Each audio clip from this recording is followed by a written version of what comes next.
అందరికీ నమస్కారం. స్వామి వివేకానంద రచించిన కర్మయోగము నుండి ఎవరి స్థానంలో వారు అధికులు అనేటువంటి అంశం 7వ భాగానికి స్వాగతం.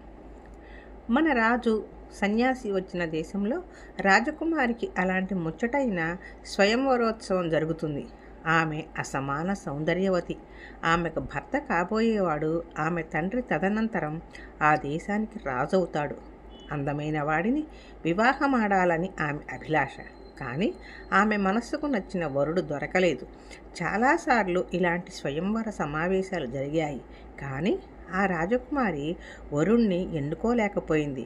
ప్రస్తుత సమావేశం మునుపటి వాటికంటే వైభవోపేతంగా జరుగుతుంది. ఇంతకు ముందు కంటే అధిక సంఖ్యాకులు వచ్చి ఉన్నారు. రాజకుమారిని సభా ప్రాంగణంలో ఒక చోటు నుండి మరొక చోటుకి తీసుకొని పోతున్నారు. సమావేశమైన వారిలో ఎవ్వరిని ఆమె లక్ష్య పెట్టకపోవడంతో జనులు ఈ సమావేశం కూడా నిష్ఫలం కాబోలు అనుకున్నారు. ఆ సమయంలో సూర్యుడు ఆకాశం నుండి దిగివచ్చాడా అన్నట్లు దివ్య సుందరమూర్తి అయిన ఒక యువ సన్యాసి వచ్చి సమావేశంలో ఒక మూల నిలబడి జరుగుతున్నది చూస్తున్నాడు. రాజకుమార్తెను అక్కడికి తీసుకురాగానే ఆమె జగన్మోహనాకారుడైన ఆ సన్యాసిని చూసింది. వెంటనే పూలమాలను అతడి మెడలో వేసింది. వెయ్యగానే, ఇదేం అవివేకం, నేను సన్యాసిని, నాకు పెళ్ళేమిటి అంటూ ఆ సన్యాసి పూలమాలను మెడ నుండి తీసి పారేశాడు.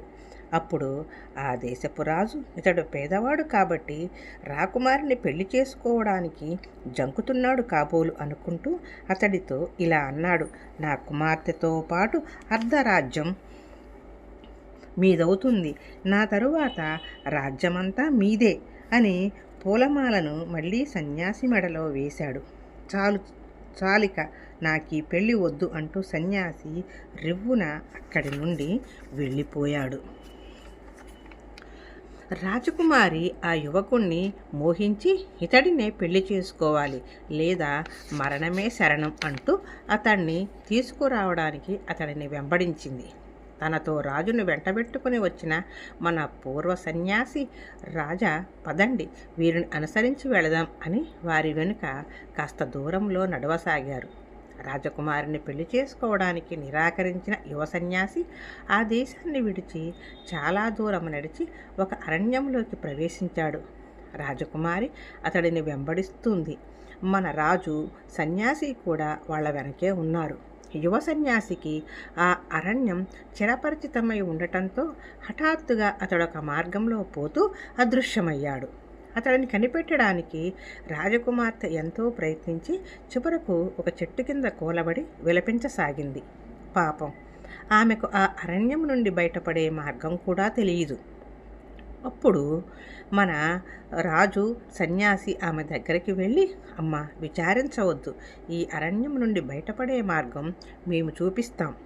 కానీ ఇప్పుడు చీకటి పడడం చేత అది సాధ్యం కాదు. ఇక్కడున్న పెద్ద చెట్టు క్రింద ఈ రాత్రి విశ్రమించి ఉదయం కాగానే బయలుదేరుతాం.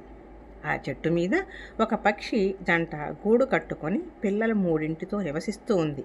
మగపక్షి కింద ఉన్న ముగ్గురిని చూసి తన భార్యతో, ప్రేయసి, ఇప్పుడేం చేద్దాం, వీళ్ళు మన ఇంటికి వచ్చిన అతిథులు కదా, పైగా ఇది శీతాకాలం కూడా, చలి కాచుకోవడానికి మన వద్ద నిప్పు లేదు అంటూ ఆ పక్షి రువ్వున ఎగిరిపోయి ముక్కున ఒక చండ్ర నిప్పు కరుచుకొని వచ్చి అతిథుల ముందు పడేసింది. వాళ్ళు దానికి ఎండుటాకులు కట్టెలు చేర్చి మంట చేసుకున్నారు. కానీ ఆ పిట్ట అంతటితో తృప్తి చెందక తన భార్యతో, ప్రియా, ఇప్పుడేం చేద్దాం, వీరికి ఆకలిగా ఉంది, మన వద్ద పెట్టడానికి ఏమీ లేదు, మనమేమో గృహస్థులం, ఇంటికి వచ్చిన వారికి ఆకలి తీర్చడం గృహస్థ ధర్మం, అందువల్ల నాకు చేతనైన పని నేను చెయ్యాలి, కాబట్టి నా శరీరాన్ని వీరికి అర్పిస్తాను అంటూ ఆ పిట్ట అగ్నిజ్వాలలో పడిపోయింది. ఆ పిట్ట అగ్నిజ్వాలలో పడిపోవడం అతిథులు చూసి రక్షించడానికి ప్రయత్నించారు. కానీ లాభం లేకపోయింది.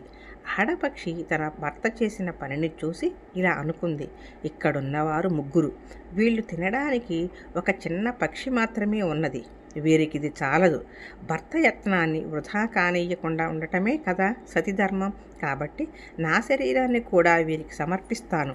ఇలా అనుకొని ఆ పక్షి తను అగ్నిలో పడిపోయింది. ఆమె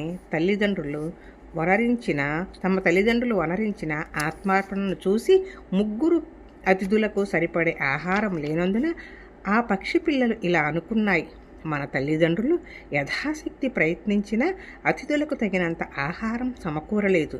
తల్లిదండ్రుల ఉద్యమాన్ని నెరవేర్చడం పిల్లల ధర్మం కదా, కాబట్టి మన శరీరాలను కూడా అర్పిద్దాం. ఇలా తలపోసి ఆ పక్షి పిల్లలు కూడా అగ్నిలో దుమికాయి. కళ్ళ ముందు జరిగినదంతా చూసి వారు ఆశ్చర్యచకితులై ఆ పక్షులను తినలేకపోయారు.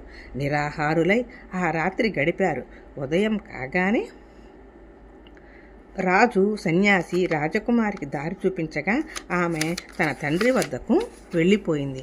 తరువాత సన్యాసి రాజుతో ఇలా అన్నాడు: రాజా, ఎవరి స్థానంలో వారు అధికులనే విషయం నీకిప్పుడు స్పష్టమైంది కదా. సంసారివై ఉండాలనుకుంటే ఏ క్షణంలోనైనా పరహితార్థం ఆత్మార్పణ చేయడానికి సంసిద్ధుడవై ఆ పక్షులలాగా జీవించు. సంసారాన్ని త్యజించాలంటే సౌందర్య రాశి అయిన ఆ రాజకుమారిని, రాజ్యాన్ని తృణప్రాయంగా పరిగణించిన ఆ యువ సన్యాసిలా బతుకు. గృహస్థుడివై ఉండాలనుకుంటే పరుల శ్రేయస్సుకై నీ జీవితాన్ని ఆహుతి చేయడానికి సదా సంసిద్ధుడవై ఉండు. సన్యాసివి కావాలనుకుంటే సంపదలను, సౌందర్యాన్ని, అధికారాన్ని కన్నెత్తి కూడా చూడవద్దు. ఎవరి స్థానంలో వారు అధికులు, కానీ ఒకరి ధర్మం మరొకరి ధర్మం కాబోదు అని చెప్పాడు. ఇంతటితో కర్మయోగంలో ఎవరి స్థానంలో వారు అధికులు అనేటువంటి అంశం సమాప్తం.